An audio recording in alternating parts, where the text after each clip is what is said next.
सबसे बड़े धार्मिक समागम महाकुंभ 13 जनवरी से 26 फरवरी 2025 तक रहेगा।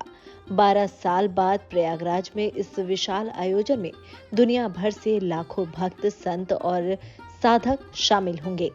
देश ही नहीं, विदेश से भी बड़ी बड़ी हस्तियां महाकुंभ में शरीक होने के लिए आ रही हैं। इन्हीं में से एक हैं एप्पल कंपनी की को-फाउंडर स्टीव जॉब्स की पत्नी लॉरेन पॉवेल। स्टीव जॉब्स की तरह उनकी पत्नी लॉरेन का हिंदू और बौद्ध धर्म में खास लगाव है। अरबपति कारोबारी लॉरेन महाकुंभ में 29 जनवरी तक रहेंगी। शाही स्नान पर लॉरेन पॉवेल अन्य वीवीआईपी महिलाओं के साथ प्रथम आस्था की डुबकी लगाएंगी और संगम की रेती पर कल्पवास भी करेंगी। वहीं निरंजनी अखाड़ा के आचार्य महामंडलेश्वर स्वामी कैलाशानंद के शिविर में लॉरेन पॉवेल के ठहरने की व्यवस्था की गई है। बता दें कि स्वामी कैलाशानंद जी ने एएनआई से बातचीत करते हुए उन्हें अपनी बेटी बताया। उन्होंने कहा कि उनका नाम कमला है, मैंने उन्हें अपना गोत्र दिया है। आप भी सुनिए कैलाशानंद जी ने क्या कुछ कहा। देखिए, मेरा मानना है कि वो अपना निजी कार्यक्रम से आ रही हैं, अपने गुरुजी के दर्शन करने आ रही हैं। हमारी बेटी जैसी है वो, हमारी बिल्कुल शिष्या तो है, शिष्या बेटी होती है, तो हमारी पुत्री जैसी है वो। हमने उसका नाम कमला दिया है, वो कमला नाम है उसका। हमने उसको अपना गोत्र दिया है और वो मेरे प्रति बहुत स्नेह रखती हैं। दूसरी बार भारत आ रही है, दूसरी बार आज भारत आ रही है और अपने शिविर में निस्संदेह वो 1-2 दिन, 3 दिन, 4 दिन, 5 दिन प्रवास करेंगी। उसका निजी कार्यक्रम है, वो किसी प्रकार से इस प्रकार कोई कार्यक्रम अपने पूजन, ध्यान, तप, साधना गुरुजी के साथ हो, उसके जो भी कुछ मानसिक सवाल होते हैं उसका उत्तर पाने के लिए वो आ रही हैं। मुझे लगता है यह परंपरा काल से, महर्षि व्यासानंद जी हमारे शिष्य हैं, ये अमेरिका से हैं, इनके लाखों फॉलोअर्स हैं, लाखों इनके अनुयायी हैं, लेकिन ये हमारे प्रिय हैं, हमारे अनुयायी हैं। इनको हम निरंजनी अखाड़ा, इनको महामंडलेश्वर बना रहा है। मुझे लगता है यह परंपरा अनादिकाल से है कि हमारी परंपरा पूरी दुनिया में जाए, पूरी दुनिया में वो जाकर के स्थापित हो।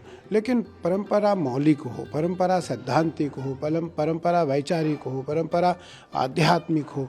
उसमें किसी भी प्रकार से कोई लोकप्रियता न हो, कोई लोकहित न हो, उसमें किसी प्रकार से स्वजन हित न हो, लोक हितकारी हो, लोक कल्याणकारी हो, वो स्वजन हितकारी न हो, वो अपना खुद के कोई किसी प्रकार का कोई स्वार्थ न हो। तो महाराज जी, आज वो आ रही हैं, आपकी पेशवाई में भी शामिल होंगी? देखते हैं, मेरा प्रयास है कि वो आए, क्योंकि बहुत दूर से आ रही हैं, थक कर के आ रही हैं। फिर भी उसका मन होगा कि हम थोड़ी देर रहें, अगर उसकी इच्छा होगी तो वो रहेगी।